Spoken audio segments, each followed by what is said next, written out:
Hi, this is Cristina Dam, and this is Liberate the Podcast, where we educate, motivate, inspire, and liberate your consciousness.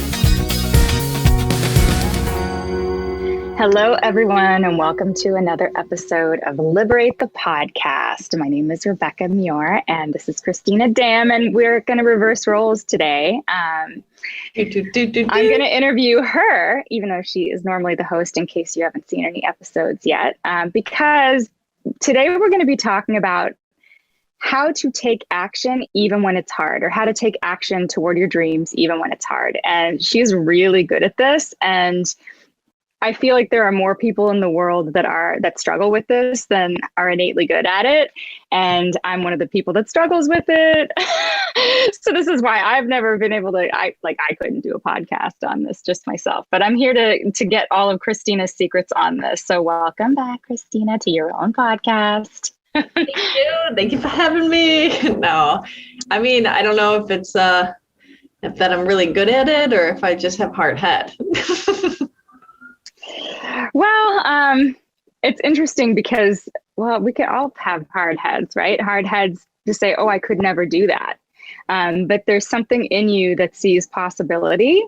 And actually, this is why you and I work well as a team together in like lots of different projects, because I get uptight about the details and I get perfectionistic.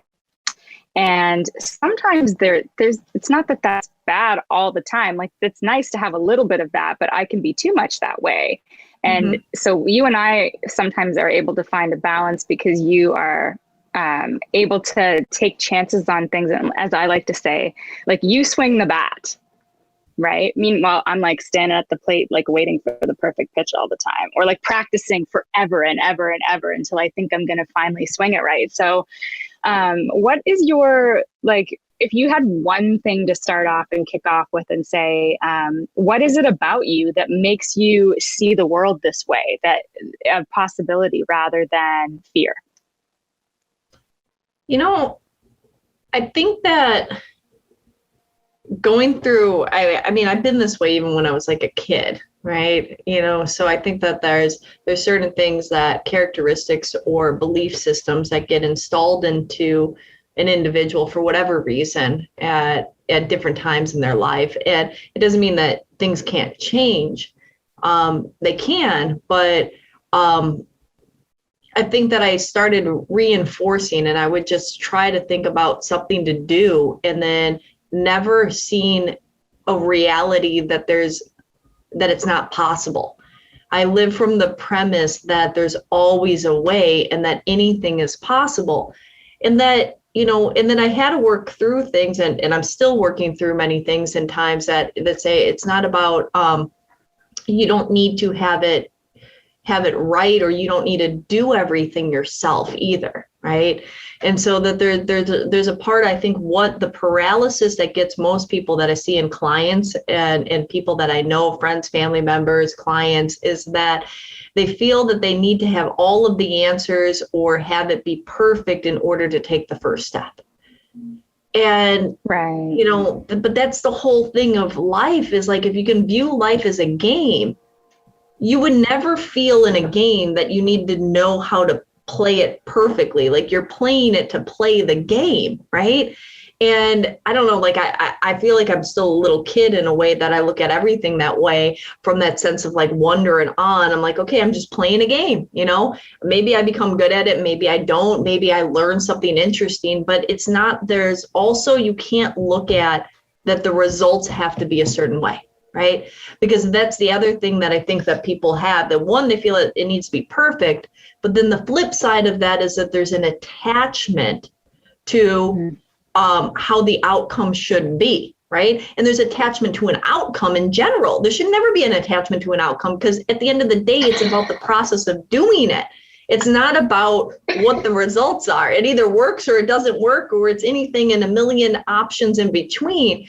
But if you're playing the game of life, or playing that activity, like, you know, like if you can take like somebody, like, let's say it's we have a lot of creatives and stuff, whether it's singer-songwriters or painters or artists or filmmakers or whatnot, based out of Los Angeles, let's take like somebody that like, I don't know, they want to develop a show or a screenplay or something like that.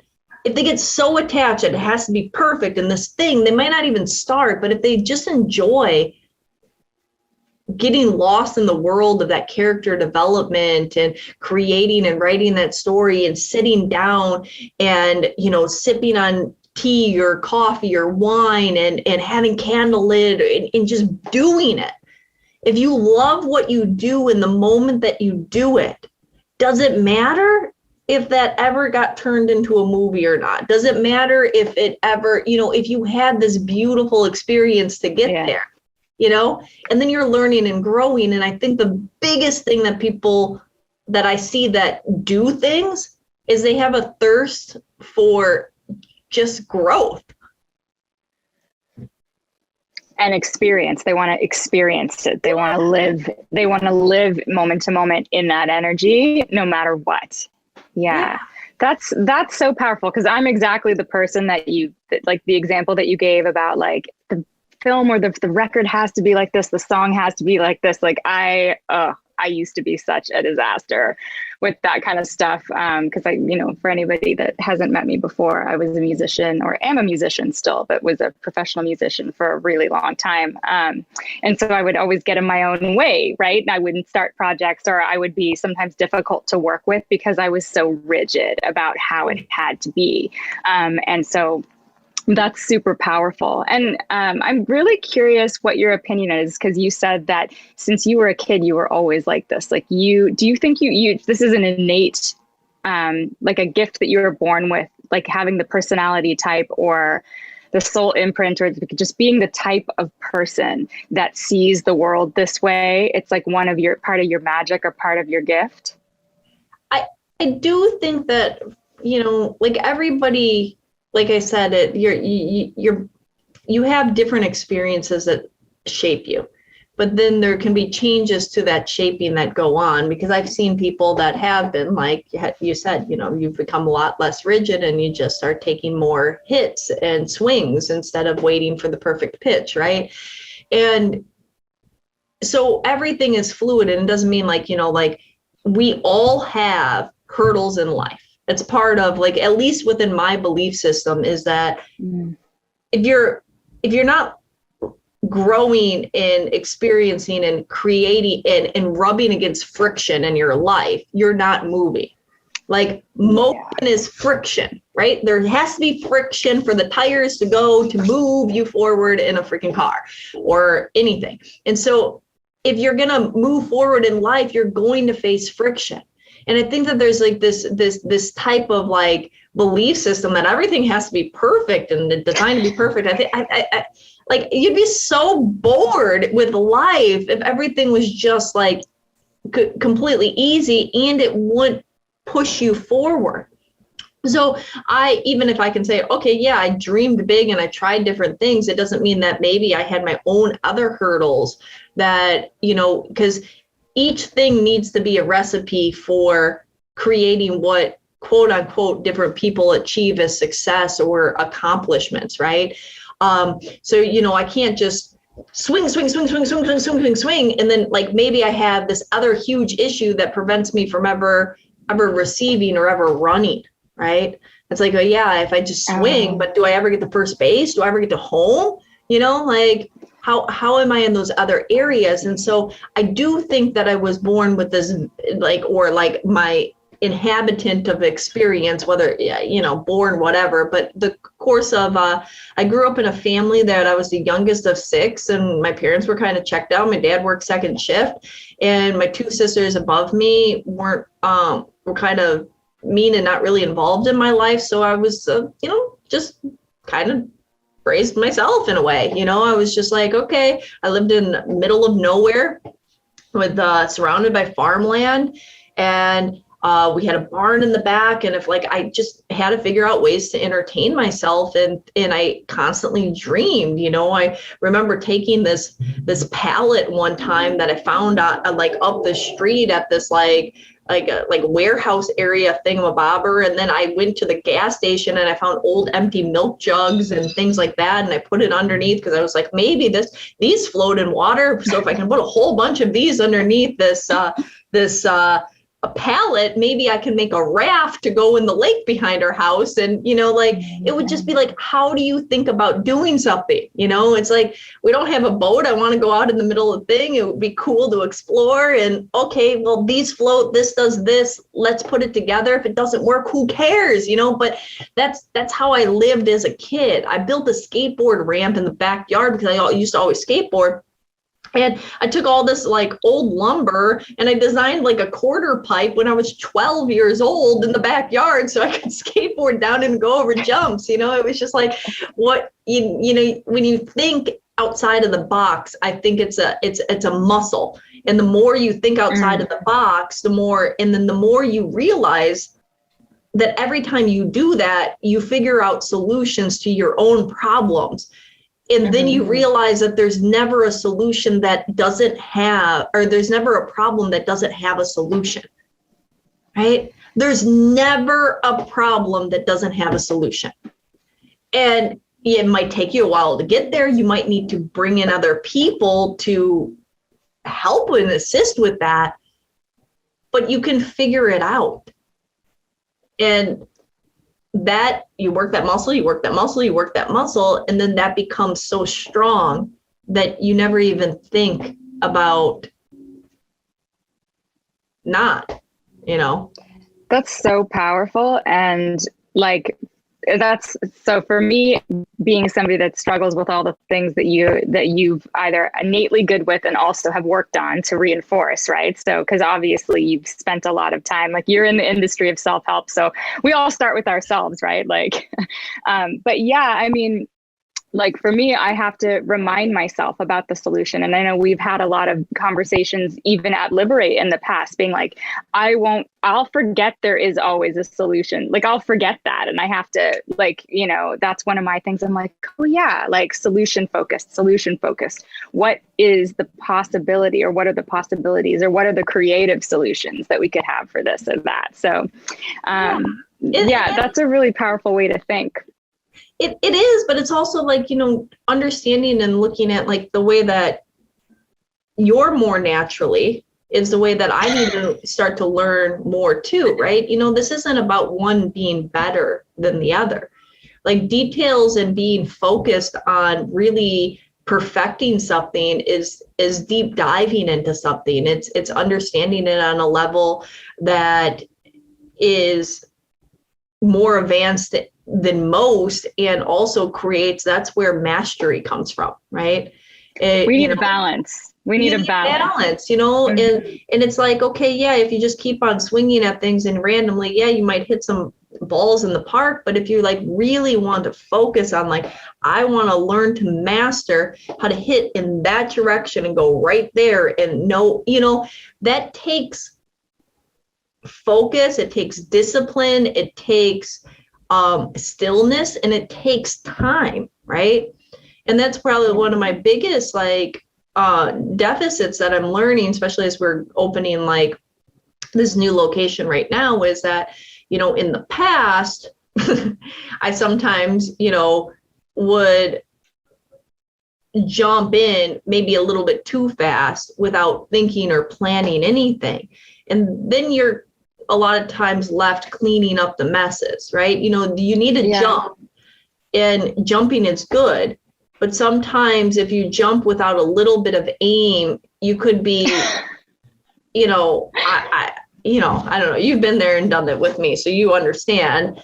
And I just looking back, I don't know if it's growing older or if it's learning my lessons, but it's saying there could be all of the things that I've done could have been done even that much better had I taken a moment to pause and then move forward. I hear what you're saying, but I also just find so much value in the fact that you started, because you started where you were, right? And you started with what you knew. And so I just see myself and so many other people that I know, especially creatives and artists, right? That get stalled and stuck. We want to wait until everything is perfect before we start. And so then we don't start. So even though I know you're like, in a perfect world, like maybe I would have waited and or maybe I would have like aimed a little bit more so this is like the next piece of this conversation that I want to talk about is like this sort of inherent like messiness in sometimes taking these action steps, right? Because if you clicked on this episode, we will probably title it like how to take action steps toward your dreams, even when it's hard. It'd be titled something like that, right? So because even when it's hard, so like it's so uncomfortable, like to do something that you feel like you can't fully see the outcome, or even if you can see the outcome, you're not sure if you can do it as perfect as you want to in your mind, right? And so I'll always remember actually at the last Liberate Hollywood, Maston Kipp came to teach.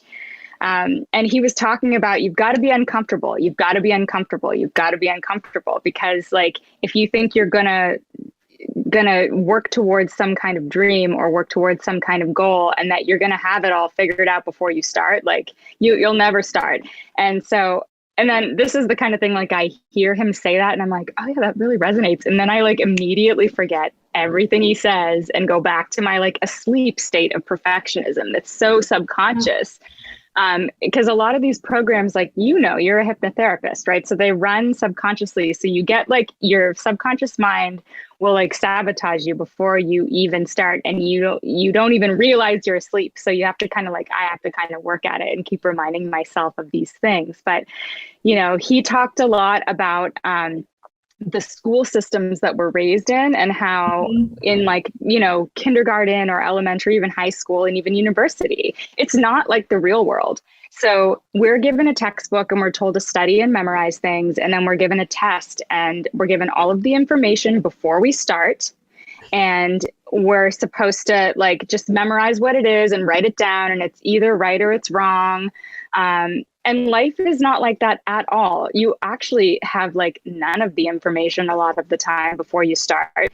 Oh yeah. And also like if you, like you have to get almost everything right in order to pass. And like in real life, what's like the fail rate of entrepreneurs and like, artists? It's like how many projects or how many rejections or like things that you start. It's like almost all of them like don't work out, and you're like lucky. It's considered like a super high success rate, even if you get like a 5 or 10% success rate as an entrepreneur or like as an artist. That's like 90% of businesses fail within the first 3 years. So right, so 90%. Like that would be versus 90%.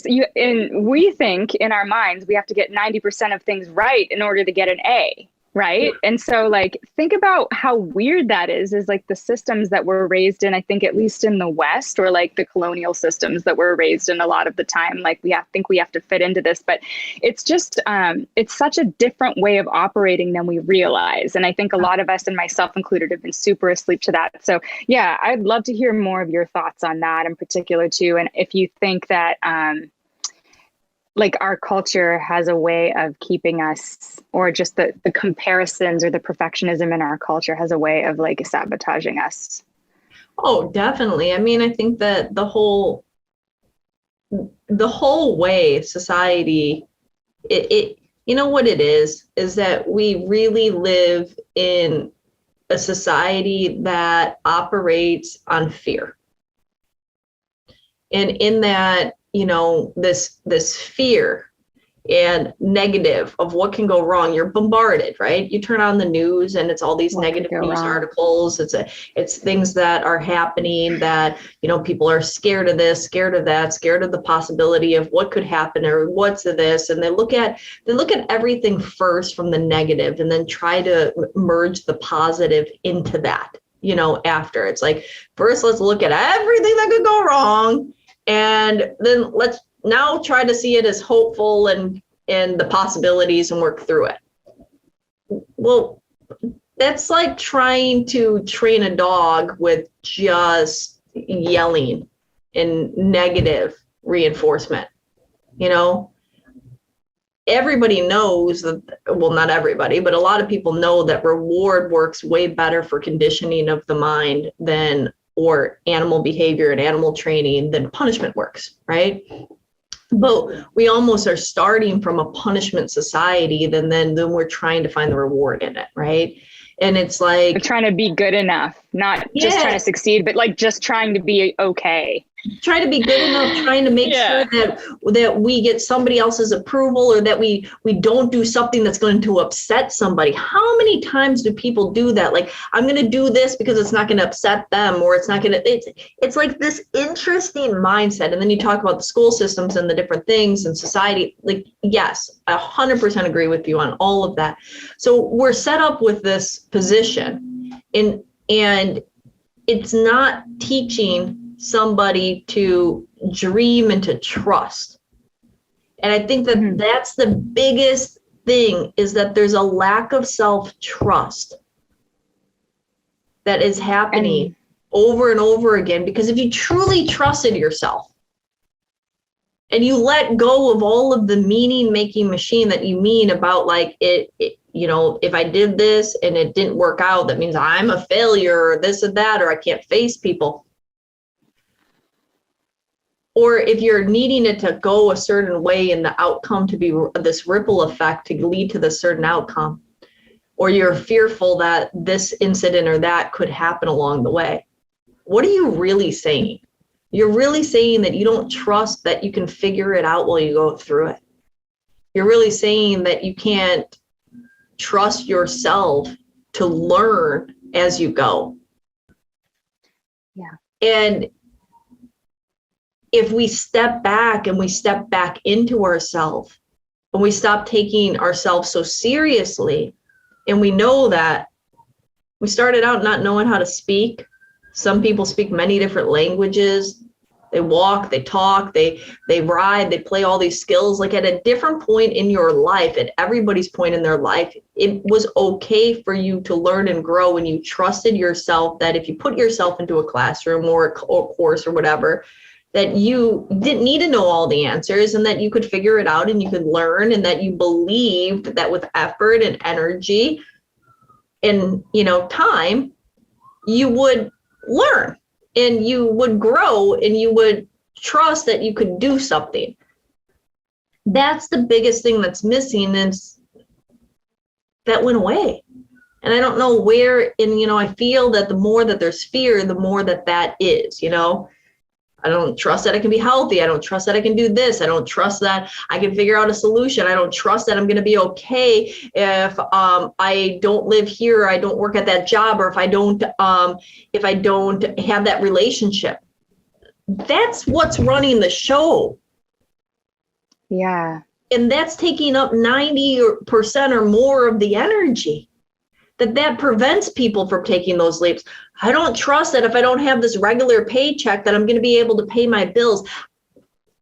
It boggles me sometimes, because it'll be like people that, like, for 50 years of their life, they've always been able to trust in themselves. You're the one person, each person is the one person you can count on and bet on as you. Yeah. How? We know ourselves better than anyone. Why isn't people betting on themselves? You know, there's not a person that's listening to this that hasn't went through a massive heartbreak, maybe experienced death, had something and a massive betrayal happen, had to figure out and pivot in their life in some way, shape, or form financially, had to go to the ends of not knowing how they were going to pay one bill and rob Peter to pay Paul. Anything has happened to everybody. And guess what? You did it. You made it through. You're sitting here listening to this. Like, if you could do it, like, then imperfectly. Yeah. Imperfectly. Oh, see, look, we're getting little, that was not a perfect thing to happen on a podcast. Actually, Can we see, what is it? Can you read that? Because it looks like it says dream big, which is sort of hilarious, because this is about how to take action steps. Yeah, it says dream big, use kind words, say I love you, laugh, giggle, be silly, share, say please and thank you, be grateful, keep your promise, help others, don't whine, take a moment to breathe, try new things, keep calm, and carry on, laugh out loud. Awesome. Yeah. So back on the top. No, I love that. And it's so that's a reminder for anybody that's listening to the audio of this. There was a sign hanging behind Christina's head that just like flew off the wall. like it felt, yeah, and it said all those lovely things on it.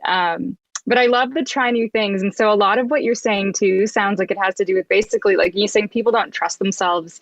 One of the things that comes up a lot in our industry is the feeling of safety, like feeling unsafe, like people feeling unsafe, I think, to take action on some level, even if they don't realize that they feel unsafe. So they don't trust themselves, / they don't feel like something is safe or it's unknown.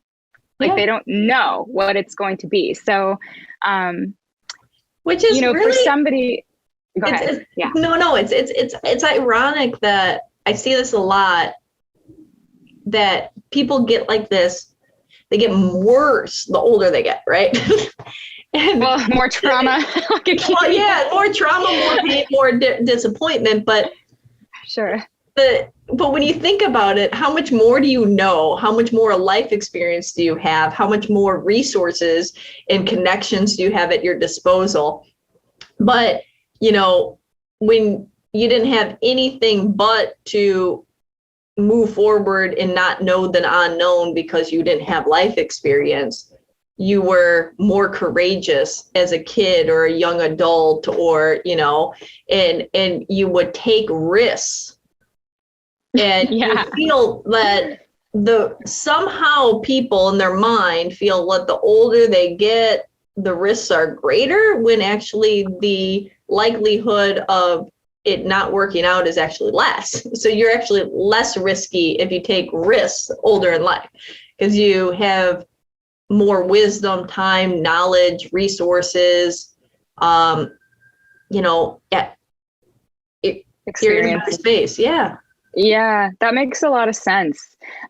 So let's say I'm client, right? I'm the client, or I'm just someone listening to this who has big dreams. I have a big dream, and I keep getting older, and I keep getting older, and I'm worried that I'm getting older, and I always thought I would do it. I always thought I would have done it by now. And so, what would be like a good starting point, or if there's like a step you could ask me or someone like me to take to begin to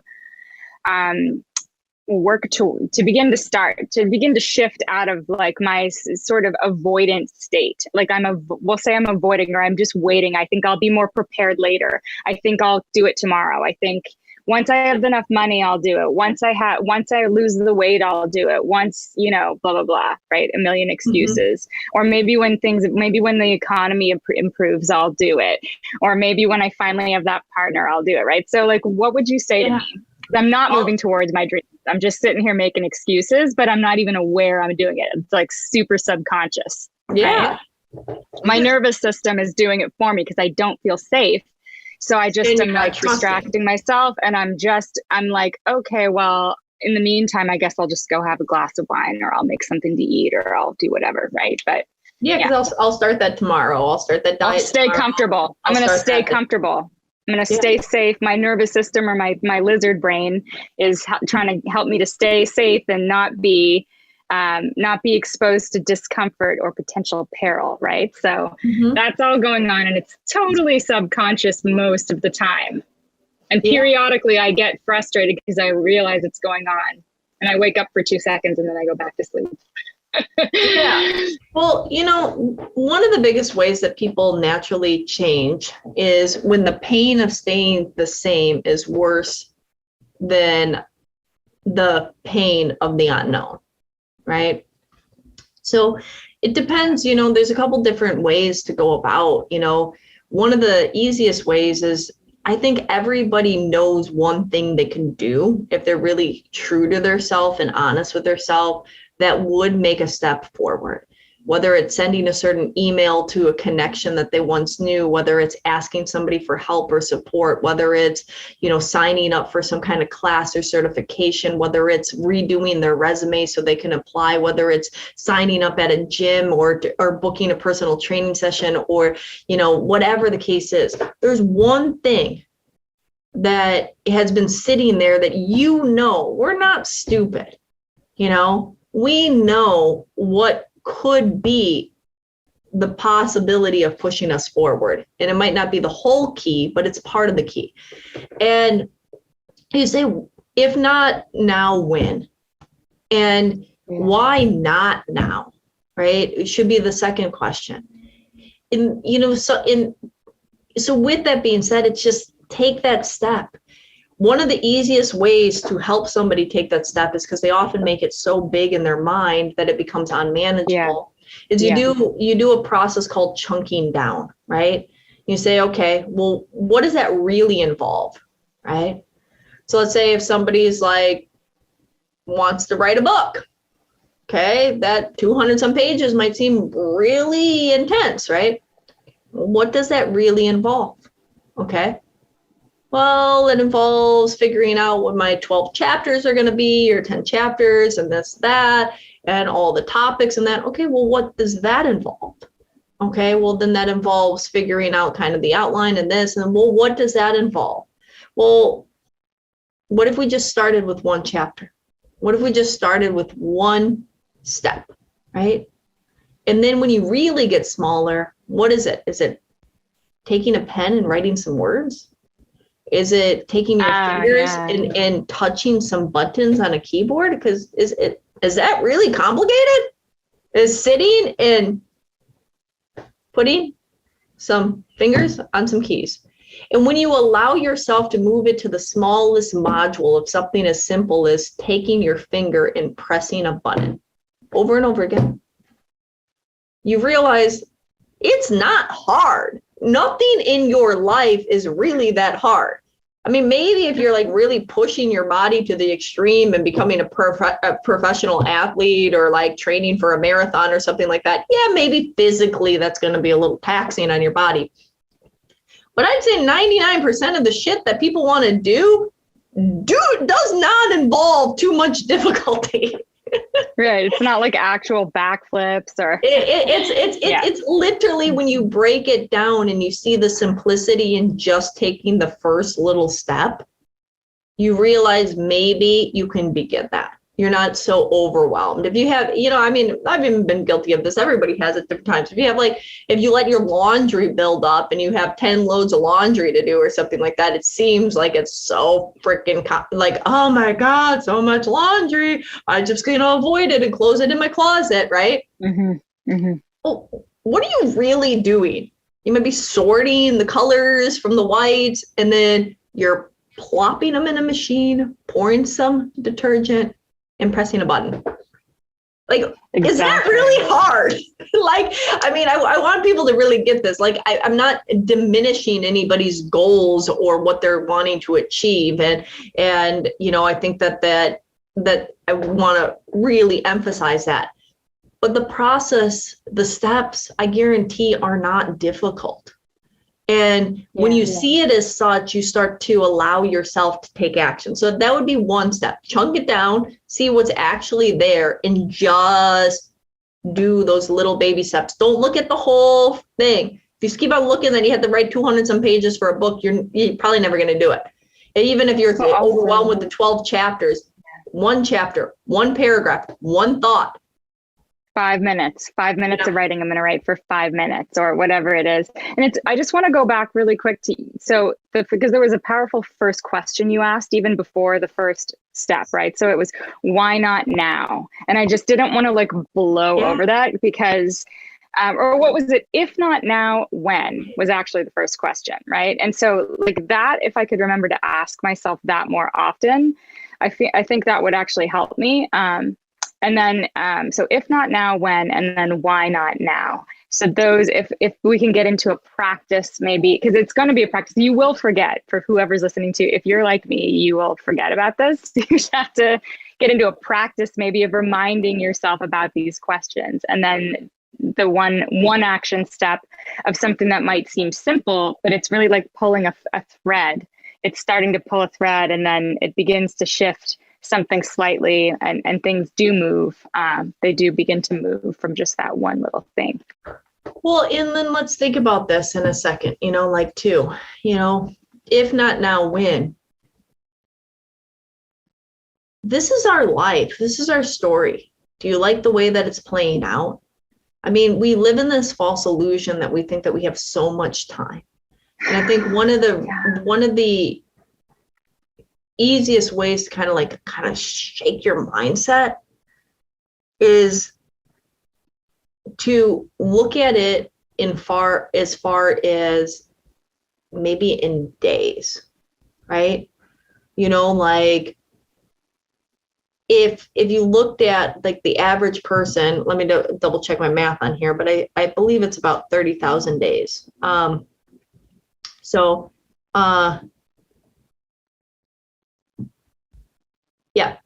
the average person in it only lives 30,000 days. That's it. 30,000 days. $30,000, you wouldn't think that that's that much money, would you? $1 a day, you know? 30,000, it's a number. It seems big, but it also doesn't seem big.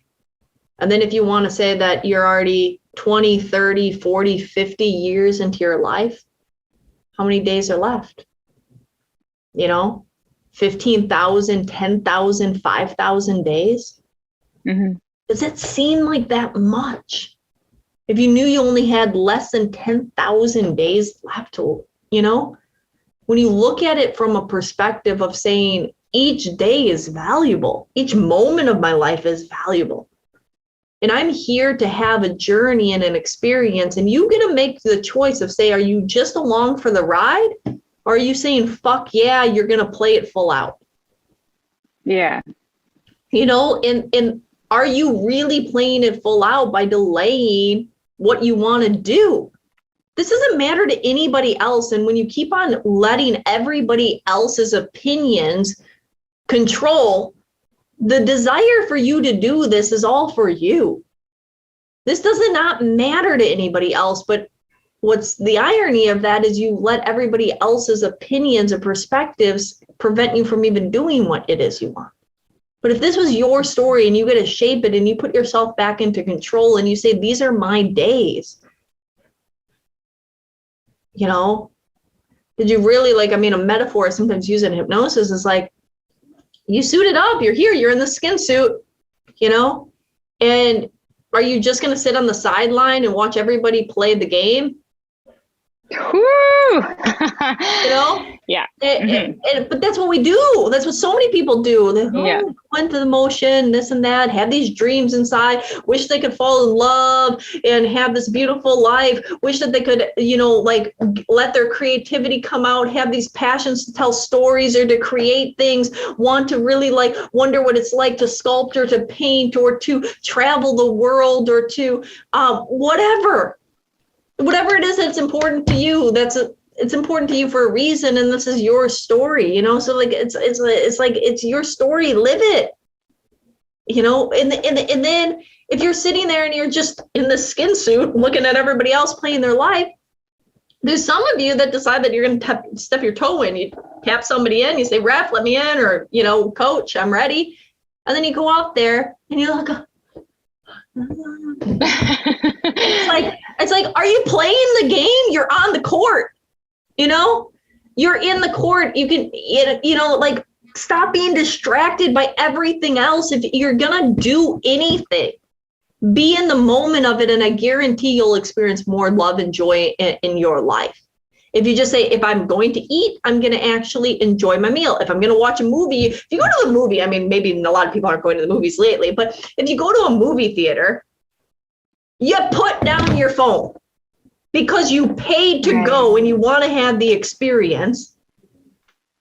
That's the only place you decided to be for that hour and a half or whatever it is. You set the phone down and you get mad if anybody else talks because you're there for being immersed in the experience.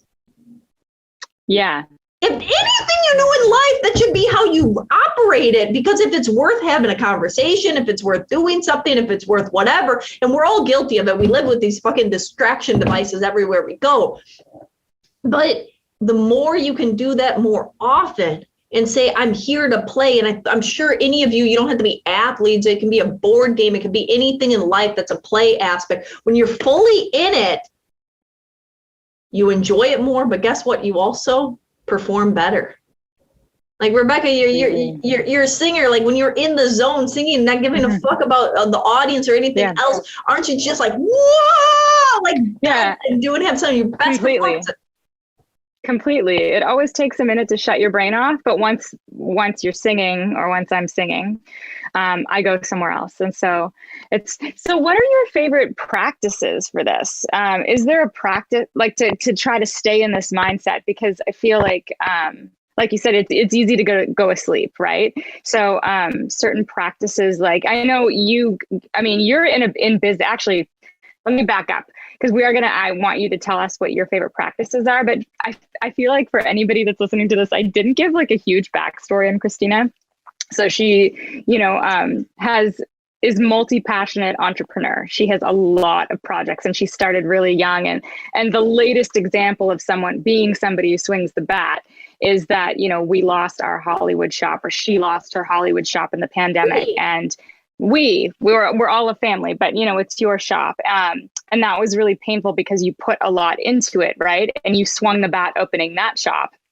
And then, like a couple months ago, we're talking and you're like, should I open a shop in Sherman Oaks or should I open another shop? And then like literally within 4 weeks, the shop was open. So like, you're like, I think I'm going to go look at spaces. I'm going to look here. I'm going to look there. And then within 4 weeks, like, she's like, it's got to be you're like, okay, we're going. I'm going to rent the space. And I don't want to be like throwing money away, renting a space, but not opening it. And like, let's just go. Let's go. Right. And so we just went for it. And so, yeah, you are somebody that does take these types of actions. And I also want to point out as well that you took all these same types of actions when you opened the Hollywood shop as well. And you did have a lot. We had so much expansion. It was so amazing, but like, it didn't go perfectly. There were a lot of curveballs. There were a lot of things that you lived through with that experience, and you lived through them. Like, you went through it and it didn't stop you. And so even though that didn't ultimately in that particular building survive, you wound up like creating a new brand and then opening it in another spot. So just really wanted to like shine the spotlight on that for Cristina, because like she continually is in an expansive state. It's all the time. And so the practices that you might use to keep yourself in this state, I'm just really curious. Well, we're all in an expansive state, whether we choose to or not. And don't get me wrong, for a couple months, I, definitely went through my mourning process, and there's a mourning process for everything, right? Nobody expects people to not grieve loss for whatever that is, right? If you really tried hard and you really wanted to make a dream happen, or you put in a lot of, something happens to a family member or a loved one or an animal or a relationship or, whatever, you can definitely take that time to mourn, but there's a time period. And then you say, okay, you're going to either let something happen to you, or you can let something happen for you. Right. And you can say, okay, if this is just a game, if this is something that I'm playing, if this is something that I can just learn from, life doesn't stop moving. As long as you're still alive, you are waking up and you're moving forward. And you can utilize situations as opportunities for rocket fuel or for suffocation.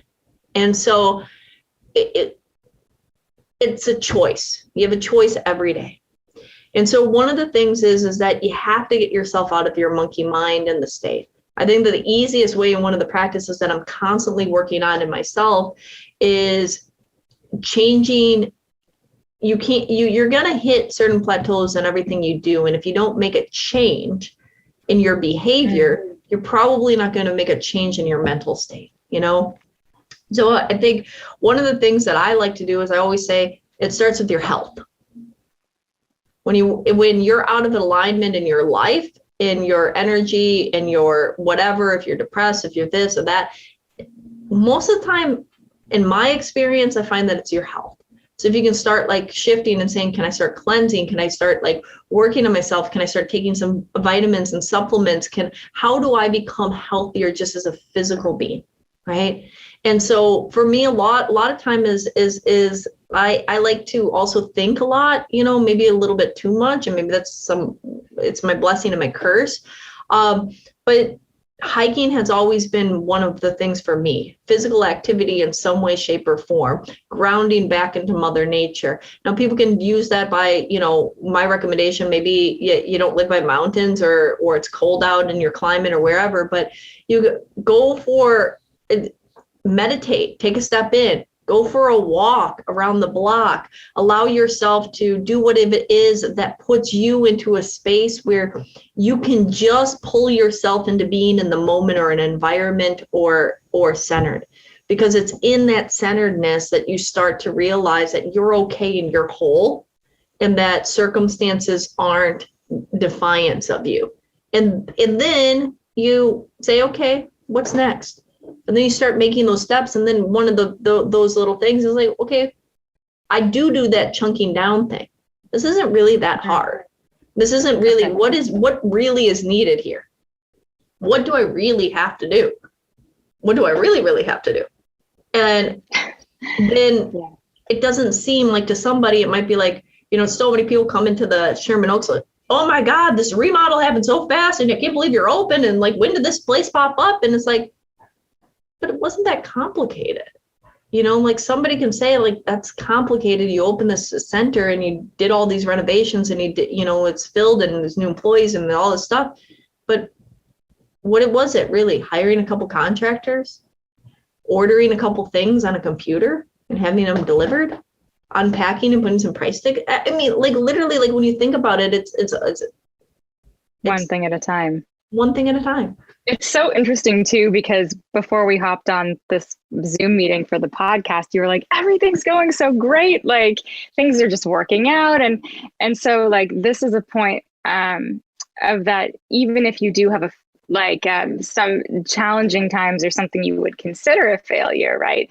How much did we all learn from opening Liberate Hollywood, and how much did we grow, and how much of that is still honestly like that, the energy of who we are and what we do has that grew and blossomed so much in that store. And so even though the physical building is closed and you open, it's like what may have seemed like a loss obviously was not. It was just one step on the way to this kind of greater dream that you have of having Liberation Inc., which is to help people all over the world, right? And so well, actually, it's kind of like that Tosha Silver episode you did where she's like, good, bad, I don't know, right? Because it might seem it was grief and loss when you lost that shop, but now you have this beautiful new shop in Sherman Oaks, which everybody should come visit if you're local.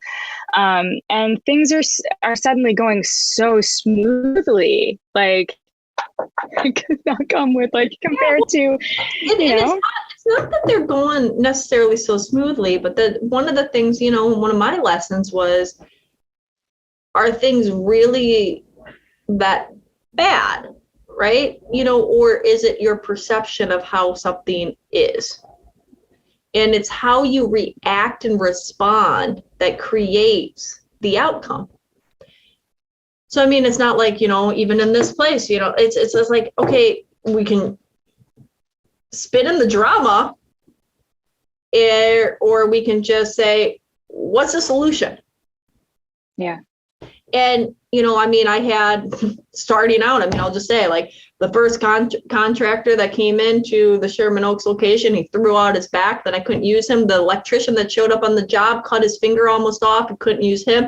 The plumber had disappeared and was gone for a month because he had a family emergency that he didn't communicate after I gave him a deposit. Like, it's not that things didn't happen, things are happening,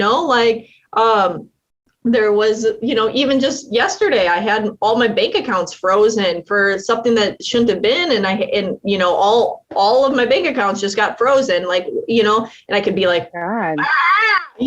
Or let me call the bank.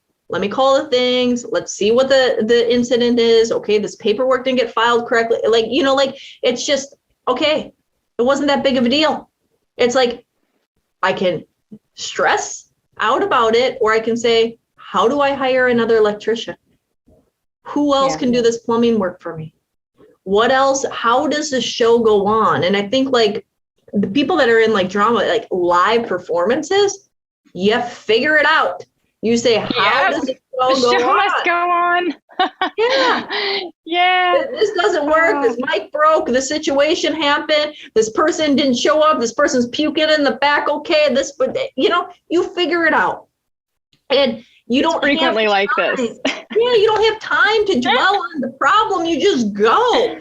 And I think that like, if more people did that, I wish more people, even like people that like serve tables or bartending, like you always have to constantly think on your feet and you can't dwell on something. You have to find the solution, right?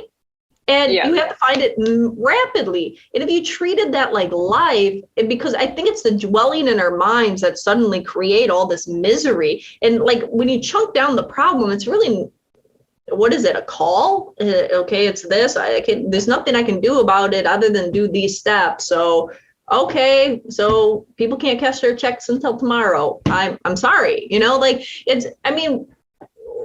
why get stressed out about it? Yeah, it's so true. It's so true. That's a really powerful,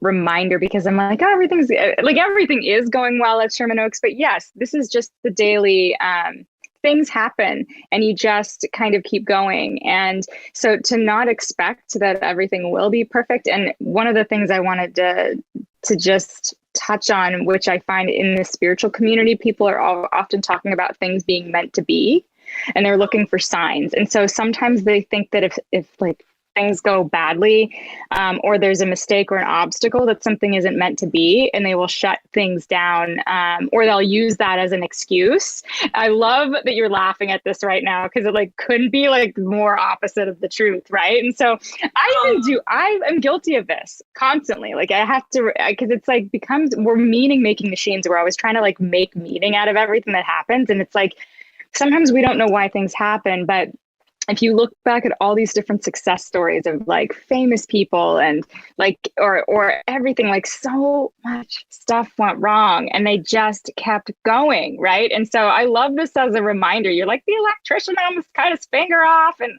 like, I mean, it's terrible, right? And so you weren't like, oh, this means maybe I made a mistake. Maybe I should never have opened this new, like, no, you never once said that to yourself. And that's what, we're our meaning making machines. Like we decide what's meant to be or not meant to be. And bingo. I wish people would stop giving that power. That's the biggest thing that I see in the spiritual community, or like with people that are really like faith driven, is that they want to hold on to like something is like completely destined in their cards. And yeah, there might be some form of destinies that are meant to, happen. But by doing that to that extreme, you're taking away all of your control, and you're putting yourself in the back seat along for the ride in your life. And I mean, really think about that. Do you want to ride in the back seat? I mean, I know like Uber's great, and you can just sit back there and enjoy and do other things, and you'll get to your destination. But why, like you get to decide what you make that mean, and where you're going in your life, and where are your goals, and what do you want to achieve, and how do you pivot? And it's not, the universe works through us. Yeah. And when we yes, we can have things that we really want to accomplish, but remember, the things that we really want to accomplish are for some kind of feeling or reward internally. And so this is for our happiness. This is because we want to live a fulfilled life. This is because we want to make a contribution onto others. This is because we want joy and laughter, or we want, whatever. But if we stop it being the exact thing, and we make it about what that impact is on us, or what impact we're trying to make, you can allow yourself to detach a little bit to navigate with the flow, because things are going to happen, right? And you say, okay, well, I'm still going north, but does north need to end up in this city, or can it be that city, or can it be that city, right? And that's, I don't know, if I think that if more people saw that, they'd be less this. It's a co-creation process. It sounds like what you're saying, because you're like not just giving your power over to destiny. You're recognizing that whatever life is we're a part of that, right? It's woven through us. And so we're taking our power to drive the car.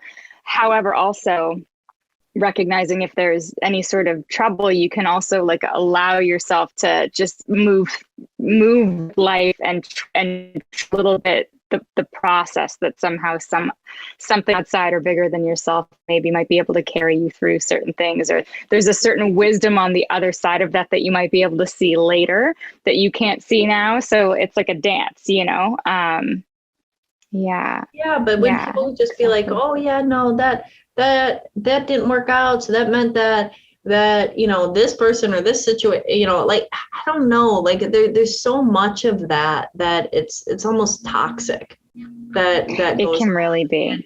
And there's no accountability for where you stood in those in responsibility.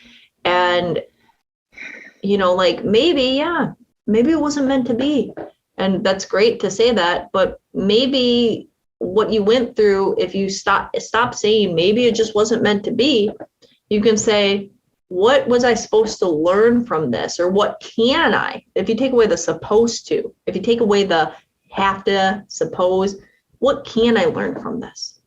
What did I learn? Even a lot of the time you do. What did I, what can I, what am I, whatever that is. And then you tap back into you and say, well, what do I want next? We should do a worksheet, like a PDF. I'm so type A. Christina's like sharing. I'm like, how do I make this into text? Maybe we'll do a simple worksheet with some of the key points on this that I'll link below the episode to make downloadable for people in case they want to condense some of the reminders from this, just some of the nuggets of wisdom that Cristina has dropped throughout the episode. But yeah, what can I learn from this? And you can literally write it down. Yeah. If you're, but not to make that a thing that people have to do. Nobody has to do that. It's just, if you're like a type A personality type, sometimes it helps you to feel like you're doing something and you're like, I could journal this answer right now. Yeah, well, repetition is the mother of skill, right? Repetition is, you started out asking me questions about how I got like this, and a course of events and experience and constant training, and again, doesn't mean I'm not working through other things in other ways. And it doesn't mean that there's more to this that I can learn and grow, it's just my mindset for anything that happens is, all right, how do I figure this out? Like, I don't even see that it can't be figured out, and solution mindset. But that's training over time. And it's so conditioned in me of like, I learn from everything that I go through in life. So my mind first and foremost asks the question, what am I learning from this? What did I learn from this? How can I learn? Like, it is the process. It's my mind just works like that. It's just how some people wake up and they have a certain routine, or they can't do certain things, like we have to teach ourselves the way we want our brains to operate and focus on. The average person has 65,000 thoughts a day, and they're almost identical from the day before. Okay. So what are you thinking is going to be what you're seeing, feeling, and exhibiting in your life. So if you start there, exercises like Rebekah's saying is perfect. Like, write it down. How can you shift that shit, Yeah. Well, I'm going to make a chunking down PDF, and I'll be pestering you later for your help with that for people to have to download.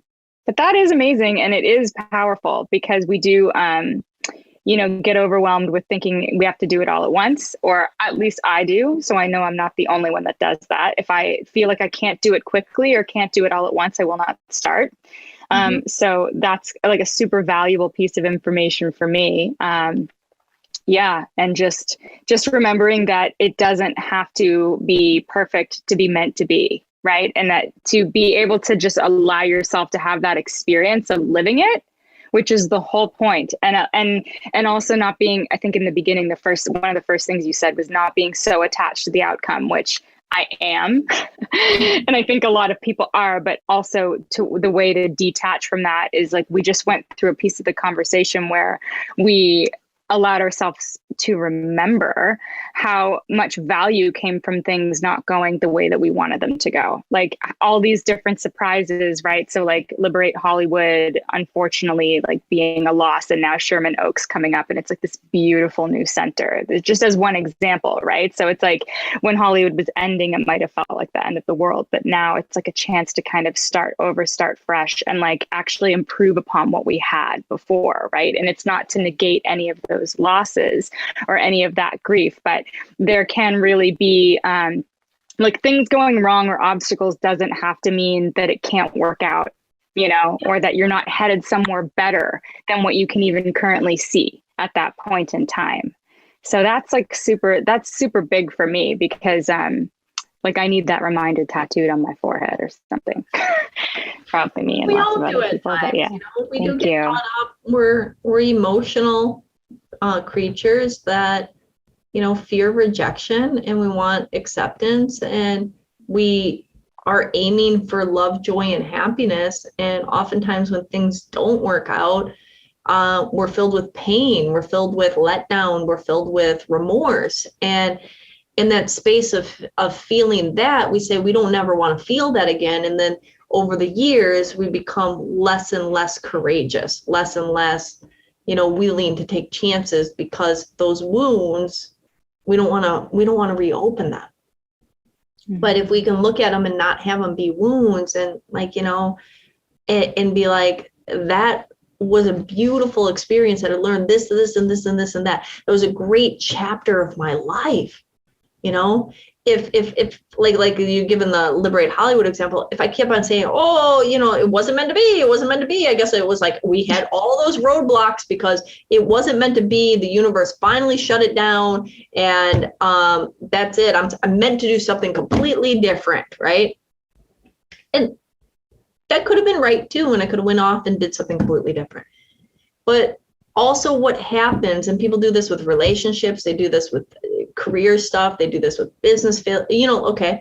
Then you automatically say, if this isn't meant to be, there's a part of your brain that says, well, then that wasn't important, that wasn't valuable, that wasn't, it's almost like you close the memories of that chapter of your life, right?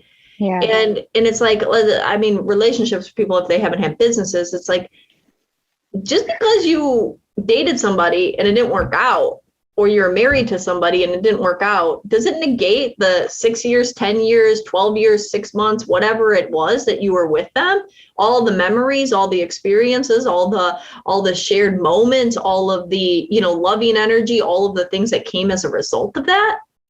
Like, lots of things, you move on. It doesn't mean that it was bad that it didn't end. You move on to do something more, right? And when you think about it from that mindset, like if you lose your job, maybe you're learning new skills, you're doing something more, you're expanding your Rolodex, you're moving to a different city, you're shifting your life, you're moving to a different part of town. It's an opportunity for growth. Yeah, exactly. And those were powerful times. Yeah. Powerful times. Whatever happened. They were in your life. You know?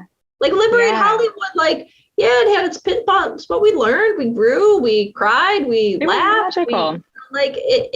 But it was also like, I don't know, if you look at life like school, right? Look at life like school. You don't, like, everything is like different courses, different things that you can learn and grow from. But you don't get any of the books in advance usually. You don't get the books in advance. Also know when it's school that you're meant to move on from certain classes and from certain grade levels. You're not meant to stay in the same. You're not meant to stay in 12th grade your whole life. You're not meant to, just live or be a sophomore in college forever. Like you're supposed to move to the next classes. You're supposed to move to the next thing. And what will often happen is when you get too comfortable or you get really complacent, if you're not making moves, the universe will do something that like boots you out of your comfort zone. That's what I find. I mean, who knows really? Like, I don't have the mystery to the universe all figured out. So who knows why? But this is just something that I've experienced a lot. And I think most people have, is that you become uncomfortable, or like the rug will get yanked out from underneath your feet because it's time to expand again and it's time to grow, and you weren't doing it. So here goes life to boot your butt to the next class. And I think that that's something that when people are really honest with themselves,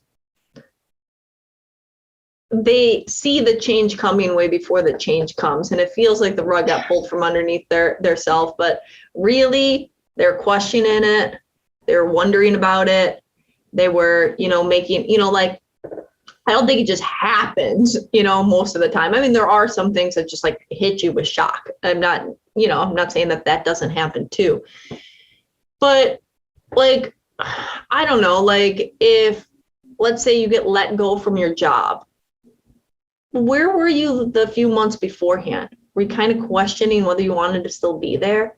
Were you thinking about what else you could be doing?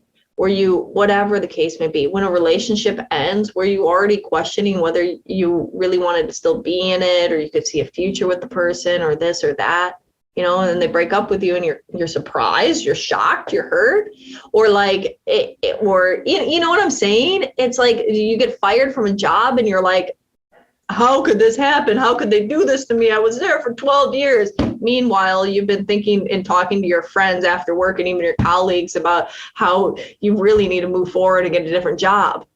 It's like, yeah, it's like, really? Like you have something hit you in the finance thing and you've been an ostrich and had your head in the freaking sand. And then you wonder, like, how could this happen? And I'm financially fucked and yada, yada, yada. It's like, really? Like, I mean, are you really surprised?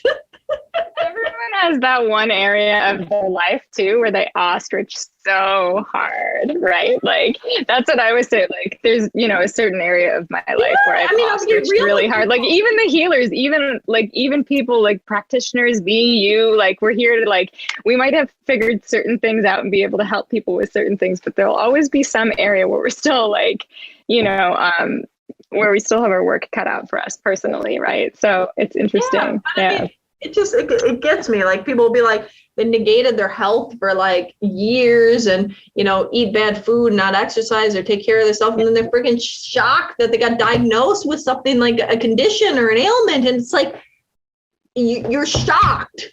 Like, I'm like, I don't think anybody's really shocked when you really allow yourself to say it, like you the writing most of the time, again, there's a few things that just are completely, crazy things that just happen in people's lives. So people get in car accidents, things happen. Unfold. I'm not saying that, and I have compassion for those experiences. And I'm not even saying I don't have compassion for the people that go through these shifts and stuff like that. But the more we realize that oftentimes we're already the co-creator in creating these experiences to unfold, we realize that it's not a shock. It's not, like and then when we see that we co-created it and that we played a role in it, well, then I don't see that as I see that as an empowering stance, because if you co-created something or you had your role in it, you can have your role in shifting it. Yeah, I think that's something that a lot of the time we need to remember as well, because sometimes we have a tendency, some of us, many of us, to like to be the victims, right? The universe did this to me, and life did this, or this person did this, or whatever it is. Sometimes, like for me, and especially spiritual people, often you think it's the universe or God that does it to you, right? So yeah, just having that perspective of like, no, I'm not without any power. I'm not powerless here. And the actions that I took either consciously or unconsciously in the past contributed to, like, the state of my life, right? And so that I also have the power to make certain changes, even if I, no matter what your beliefs are too, because even if you do believe in destiny to a certain extent, or, you know, we all do have the power to make decisions from moment to moment, right? So, you know, yeah, we have the power to choose powerful. what we make something mean. And that's, you know, like, let's say, I don't know, if people want to fall into the destiny thing and they're destined to, you know, end up in this position in life, or end up in this career, end up in meeting this particular person, or end up dying on a certain day, right? You know, like that course between that and what thoughts go on in your head and how you spend each and every day and what you choose to learn and take away and how you grow internally, that's on you. And, you know, if you're going to get there anyways, did you enjoy it or did you not enjoy it? Did you learn along the process and take it all in? Or were you just so anxious to get there that you don't even remember what happened over the last course of your life, that you just end up at the destination, you know? Yeah. And that perspective too of like worrying all the time or always being in fear doesn't actually protect you. Like our nervous system does that to us to protect us on some level. But that's one of the things that I've said to myself over the last bunch of years. Like one of those little reminders that I'll give myself is that, oh, freaking out right now is actually not protecting me from anything. Especially usually it'll be, I'm worried about something I have no control over truly, right? So like worrying about it literally is doing absolutely zero to protect me. And all it's doing is causing me problems. And so if I can just remember that as well, I can shift back into a state of responsibility and power and possibility as well, right? Yeah. Plus, worrying is like a lack of trust again. I mean, I say this, people say it, lack of trust, but like we don't know that, and so we can worry about what might be wrong, or we can be excited about what could be right. Yes. What leaves us in a different state is it's a perspective, and at the end of the day, either way, we're going to be wrong. Like, because it's never going to happen how we imagine it in our little storybook of our mind, you know. It never is. It never is. I mean, come on, talk to anybody that's like a wedding planner or event planner or anything like that. It never goes the way that they planned it. And they might have planned out every detail for months or years. Yeah. And it's still not going to happen like that. But sometimes it goes better if you just chill, right? And you allow, like, it can go better if you're not like gripping the reins with like shaking hands, trying to like, you know, control, right? So it's having that balance of like just putting forth the best you can, and then like rolling with the weather, rolling with the punches. Being fluid in life and going along. Cristina, going along for the ride. Is that what you're going to say? Yeah. What else? Like, is there anything that you think is important that you didn't get a chance to share just around this topic of how to take these steps when it's toward your dreams, even when it's hard? Actually, what you just said is one of the biggest things that I try to live with. Don't always do it right or perfect. We're all learning, but going with the flow. It's this cliche saying, people talk about it, they throw it out, but do people actually take it in and what that really means? And it's like, why is it such a you saying? Just go with the flow. Well, when we allow ourselves to, another way to look at it is dance with life. If you need to be the one that's in control and you need to be the person that leads all the time and forces the outcome, you're probably not going to be happy if it doesn't go exactly the way that you want. And, you know, think about two people dancing, as a metaphor that was given to me actually in ayahuasca one time. But if two people are dancing, and let's say they're doing the salsa, because that was in my vision, but if one's leading and one's following, they're in the flow, everything's great, everything's beautiful. It's beautiful to watch too.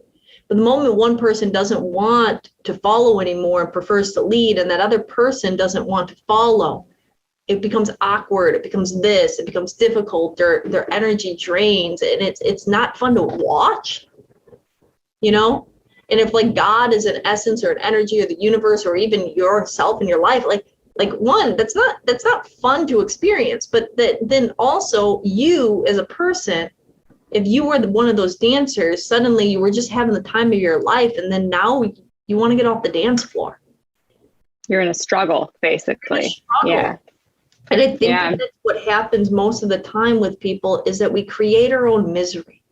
And instead of going with the flow or dancing with life and being okay that we don't know how things are ever going to turn out. And the more that we can just maneuver and say, well, this is what happened, let's just move with it, we're going to be in a better state of mind. And it doesn't mean that you can't then maneuver with it and then take back control, right? But if you're forcing and saying, it's like water in a dam. It just builds up, builds up, builds up, builds up, builds up, you know? But it's like the river just flows. And the more that it just, and it doesn't, the water, so soft, so fluid, so flexible, actually has the way to carve away the stone. Yeah, it can put out fires too. Mm-hmm. And it can rain down through air. And yeah, it's amazing. Flexibility is a superpower.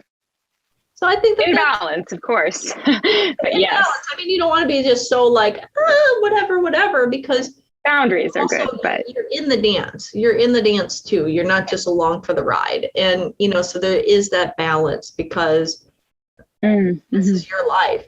I don't know. I think that's a good place to stop. You know, it's got a lot. I think so too.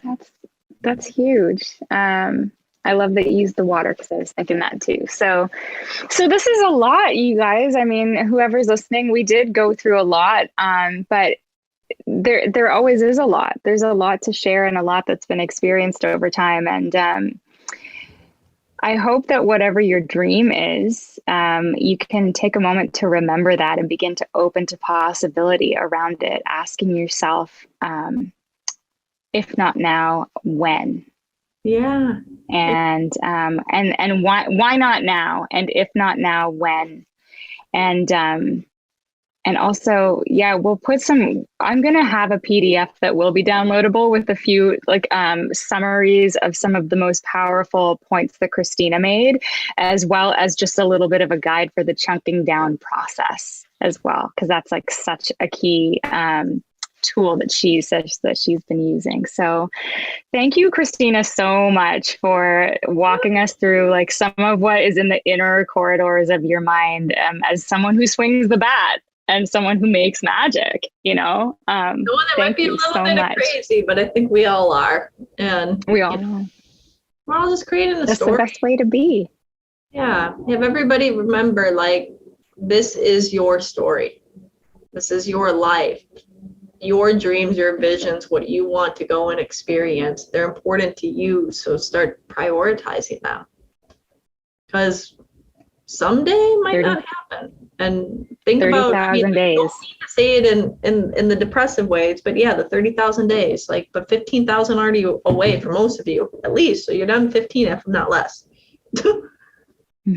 But we have more resources and more wisdom now than we did at the beginning. So yes, but I mean, make the most of it, you know, like, if you knew you couldn't fail, what would you do? Because you can't fail. You can't fail at experience. You can't fail at playing a game. The whole purpose of it is you're playing a game. Just make the game your life. I love that. Make the game your life. All right. Make your life the game.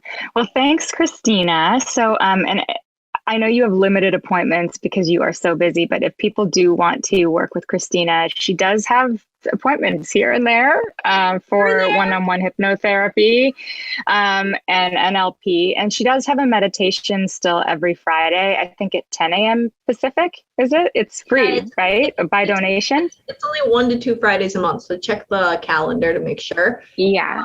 But that will be in person and remote. So, you know, no matter what you're listening to, you'll be able to tap in and do that. At least, well, you know, sometimes it might only be remote if I'm, but for now it's in person and remote.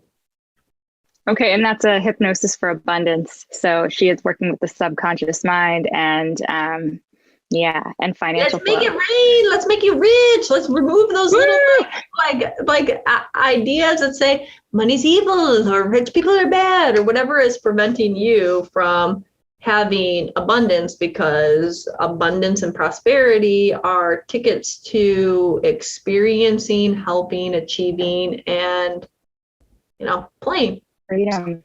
Mm-hmm. All right. Well, everybody have a beautiful day. Check out our website, liberateyourself.com. Follow us on all the social media and let us know. Drop your questions, leave us reviews. I'm trying to think of all the things I'm supposed to say, but definitely connect with us. We'd love to be connected with you. So big love and dream big. Happy dreaming, everybody. And we'll see you on the flip side. Bye. If you enjoyed this conversation, like it, subscribe, and share it with your friends. If you want some more amazing resources on your path of liberation, head over to liberateyourself.com and sign up for our mailing list. Connect with us on Facebook, Instagram at Liberate Hollywood, all one word, or Liberate Emporium, all one word. Until next time, liberate yourself.